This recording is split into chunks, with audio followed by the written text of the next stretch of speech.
All right, welcome back to Lockdown Sports. It's another Euro special, day 2. I've got another Michael T from Ireland. How are you, my friends? Not too bad. How are you? Alive. I woke up at 2 a.m. and I was thinking to myself, this isn't worth it. This is not worth it at all. I was planning on leaving the house. I barely made it out of bed, but here we are. Alvaro Morata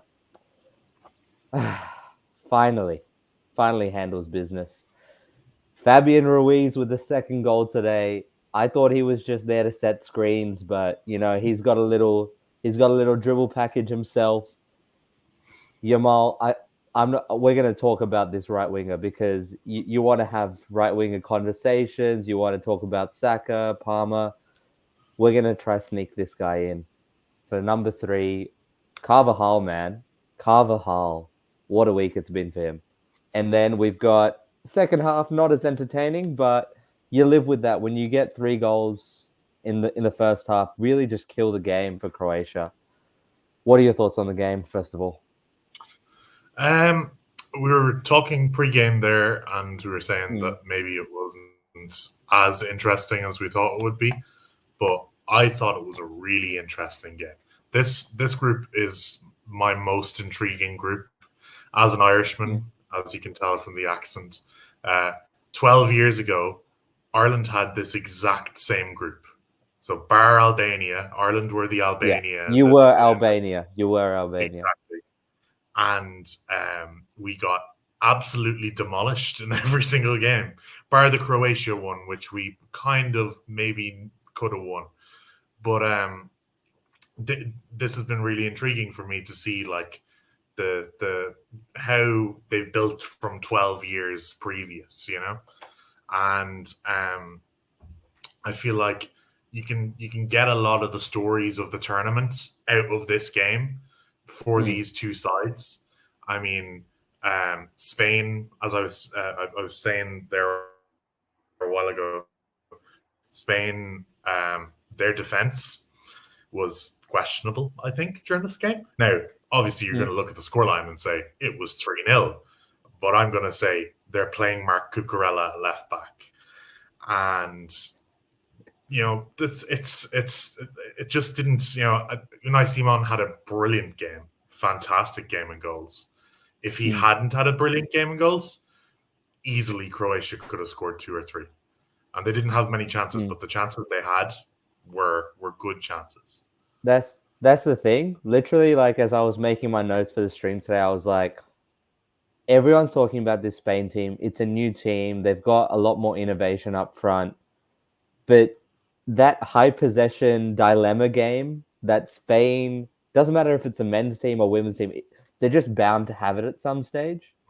And when they do concede a few high quality chances, we'll get into the penalty issue very shortly because I do want to talk on Rodri. But it's always going to happen. It's always going to happen with Spain if they're going to play slow or if they're going to get cagey. And I'm interested to see. Obviously, they're on the same side of the group as Germany. What that means, I guess, is they might have that sort of cagey affair. When these young forwards go up against the likes of Jonathan Tah, we saw Rudiger yesterday. It's not going to be anywhere near as easy cutting these guys open. And the same issue will be, we were also saying pre-stream that Mm, Croatia don't really have the options in attack. There's like 8 guys that do the exact same thing, no matter what. You'd bring, Ante Rebic off the bench or whoever, and he's going to do this. Or well, Perisic off the bench there today. yeah. He And didn't he'll do do what any. Rebic might have done if he was Yeah. selected today. Yeah, obviously. But so they did. Perisic off the bench there today. He did the Mm, same thing that everyone else up top was doing the whole game. There wasn't really any X factor that they brought off the bench or any pace or any yeah. bit of PNP in there or anything like that. I Um, mean, he used to I be PNP. He used to be Yeah, he PNP, used to be, but but he is three 25. ACLs might do that to you. Three Yeah, ACLs might do two that to you. ACLs and playing 2 appearances, a Hajduk split last season. I mean, It is what it is. but It is what it is. when Spain come up against more potent offensive talents, they're going to have Italy now. Even like, Albania, I'm not going to knock them because they have players like Broja up there up top. And those players can have a bit of X factor. They can bring something to a game that Spain aren't really expecting. Yeah, we've seen them struggle with Russia in the past as well. So like, that exactly. Sort of just anyone over 6 foot basically might be a problem. Is the level of analysis you're getting out of me at 4 a.m. But the one thing that did worry me, 2 things actually with Spain. Pedri. Now, anytime Pedri gets on the ball, you think, wow. But today he didn't get on the ball as much, sort of playing not as a 10, but as close to a 10 as you can for a Spanish midfielder. And just a bit uninvolved from the play. Are you worried? Because you see Dani Olmo coming on 60 minutes in. He was pretty wasteful, but he suits that area of the pitch a lot more for me. Olmo can carry the ball a lot better, I feel like. Pedri is a sit and play around kind of player. He's that center player in the kind of Cruyffian setup where everything just pops off of him. Meanwhile, Olmo can run around and play off of other players. I don't think that's going to stop Spain from starting him in every single game. Yeah. Point, and it hasn't stopped any team up to this point. They're going to run him into the ground as soon as they get the opportunity to. That's what you got to do. But he'll pop up. He'll still have he's still a ridiculous talent. He'll pop up with little things every now and then, and even if he's not the standout player in a game, he's going to have his moments, and I'm not going to knock him for that. So easy. The other thing that worried me, and I'll get Jono on the screen now for you fellas. Welcome back to Lockdown Sports, Jono. It's been a minute. Yes. It's been a minute.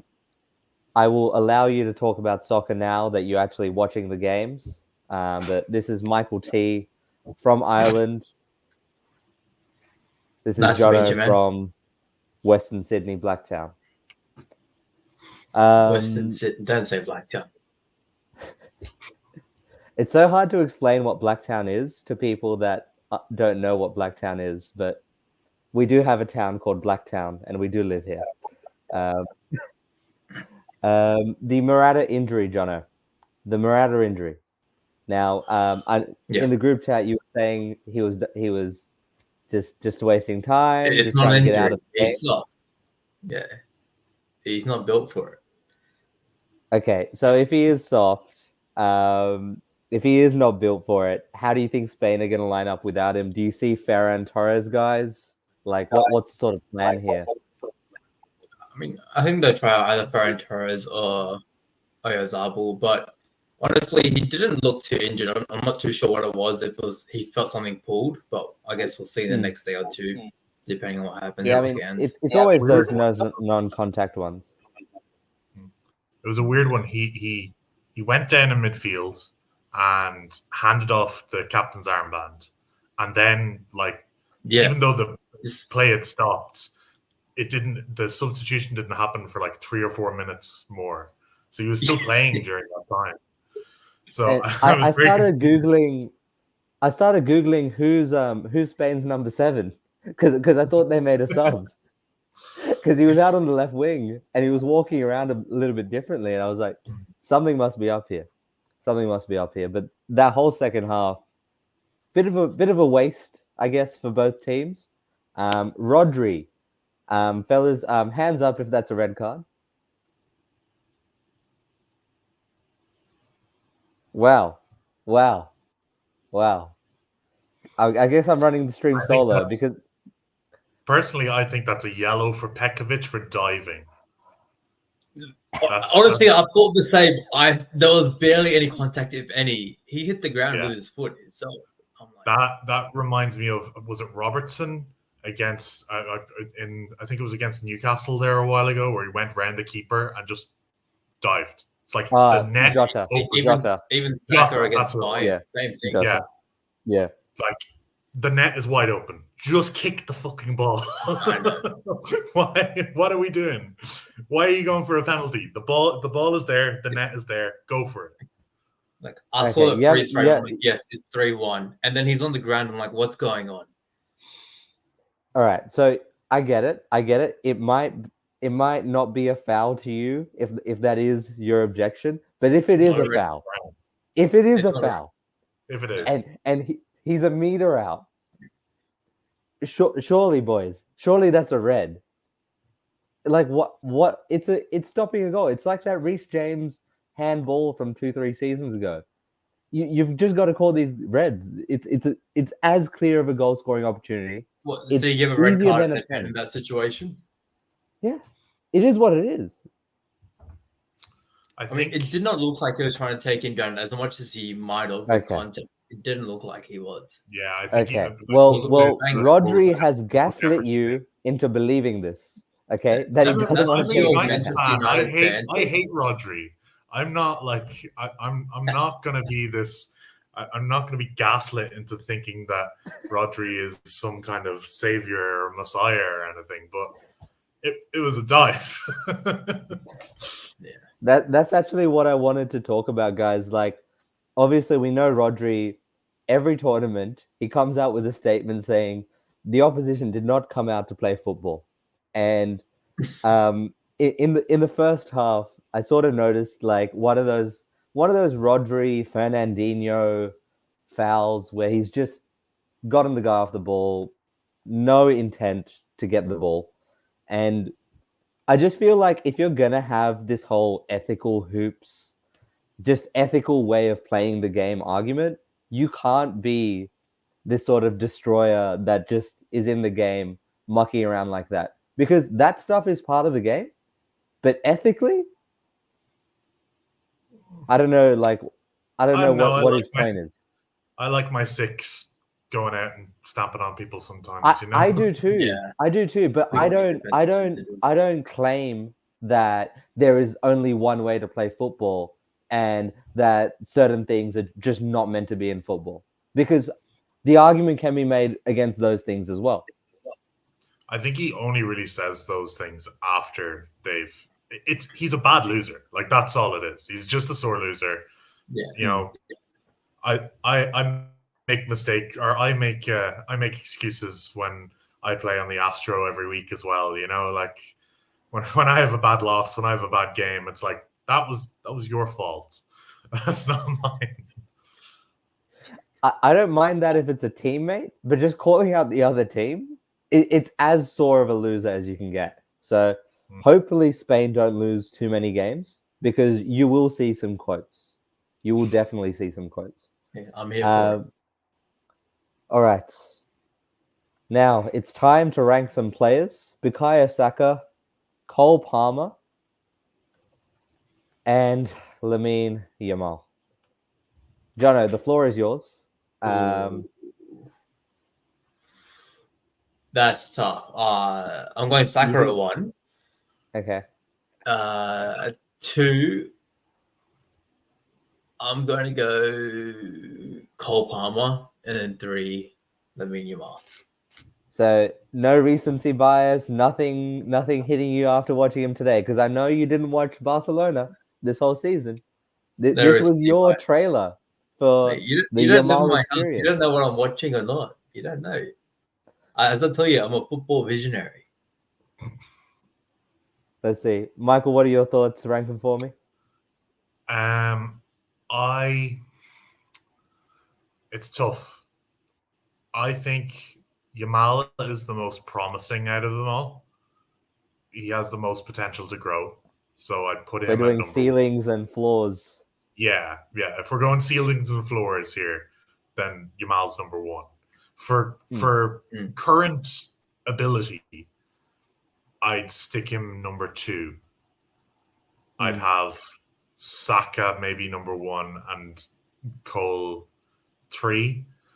But I'm hesitant to put Cole 3 because a couple of months ago I was at the United and Chelsea game, the 4-3 loss in the very last moment in the Chelsea end with the Chelsea fans as a United fan. The most torturous experience of my life. Oh, I didn't realize I was in Ops territory here. Yeah. And having to walk home in the rain while every car that drove by me played Three Little Birds, just screaming out their windows. It's not a fun experience. Even though I just met you, I'm so happy you went through that. I'm so happy you went through that. Yeah, seeing Cole Palmer absolutely tear us apart in that game makes me hesitant not to rate him anymore. Two penalties and a deflection. That's all I'm going to say. And while we're on the topic of Chelsea, some people have to leave this international window and keep Cucurella as part of their weekly habits. So I just have to ask the question. Last few weeks, everyone's been talking about it. Grimaldo's had this season for Leverkusen. Cucurella's had this season for Chelsea. Is this what we're doing now? Are we backing Cucurella? Do we? Obviously, we want Grimaldo. I think we can all say that. Are we anticipating the coach to want Grimaldo? Is my question. I'm not sure. With Cucurella starting today and the way it went, I think he'll stick with it, unless there is an injury or Cucurella just goes to the bin. But yeah, I don't see it changing unless something significant happens. I'm hesitant to book or to support Cucurella, especially because of that Chelsea game that I was at, where he got cooked by Anthony of all players. The man is more hair than football player. So I agree. I think he's very lucky to even be in the team. Never mind, starting and playing 90 minutes and everything. I agree once again. But I think, De La Fuente tends to have a plan and not go away from that plan. So I'd say he'll stick with it until he's forced out of it. Too easy. Before we wrap up, boys, we did this segment yesterday. Can you hoop? Is the question. So I'm going to throw the floor over to both of you, Michael, Jono. I'm going to need to know what you feel you play like and a player comparison for your futsal compared to the real world, because we're on football Twitter. I want to see if we can actually do it. Personally, I would say that I am a solely right-footed Kevin De Bruyne, and I think Fromm can very much attest to that as well. No. So you can see him shaking his head. He's saying yes. I can see it. He is saying yes.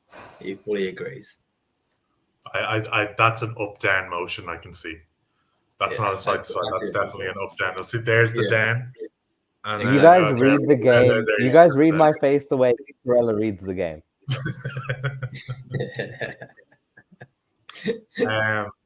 I would say I am an Andre Onana because I'm a goalkeeper. I sometimes make significant mistakes that I really shouldn't make. But I have a peach of a right foot, and really I only play there because I just kind of got pushed there when I was younger, and I want to play long balls forward all the time. But not everyone wants to receive the long balls off of me. Yeah. Find yourself a Rashford, you can play those long balls. Oh, I need to. I have one or two lads that play with me, Astro, every week, and they know to make the runs in behind, but sometimes they're not there, and it's a torturous experience again because I just running gotta in go behind or your on long balls Astro. are a bit off. All right, fellas. I think we'll cap it there. Thanks for having both of you guys on. Jono, go back to sleep. Michael, please watch the Italy game and tell me how it was. I haven't even seen the score for the first game. Switzerland versus You're not Oh, committed to the grind from Hungary, yeah, mate. Switzerland. Hungary? Switzerland. 3-1? Switzerland absolutely I want to say cooked. 3-1. Yeah. Yeah, 3-1. that first Yeah, half they cooked. yeah. That was Okay. some Brillambolo minutes were had and enjoyed thoroughly. For sure. I think there'll be a few more of those. Every game has given me an attacker that's given me a few of these moments. You saw Look Yamal out today. for Quadro Dua. That's on the Swiss national team. He scored the first goal. It was a really good finish. He only made his debut in the last international friendly, and he started there today and scored the first goal. He looks like a really promising player. So I'm going to blame the time zones because I want to be as locked in as you, but you heard it there first. If I watched Switzerland, that first game, you could have too. I'm just saying. I'm on no sleep for Same here. the last. You've slept more than me. You had a nap in the day, and I know it. My nap was at 7 a.m. All right, I don't want to hear it. Too easy, fellas. That's it for today. Thanks for watching. If you like the video, hit subscribe. I'll have Michael's Twitter in the bio as well as any of his other links. If there's anything you want to shout out, feel free before we wrap up. I'll shout out my Twitter at MIC_Tuohy TUOHY. I also have my blog, occasionalopinions.com. You can catch in any of my recent writing up on there. Too easy. That's it for now. See you tomorrow, fellas. I'm off to bed. See ya.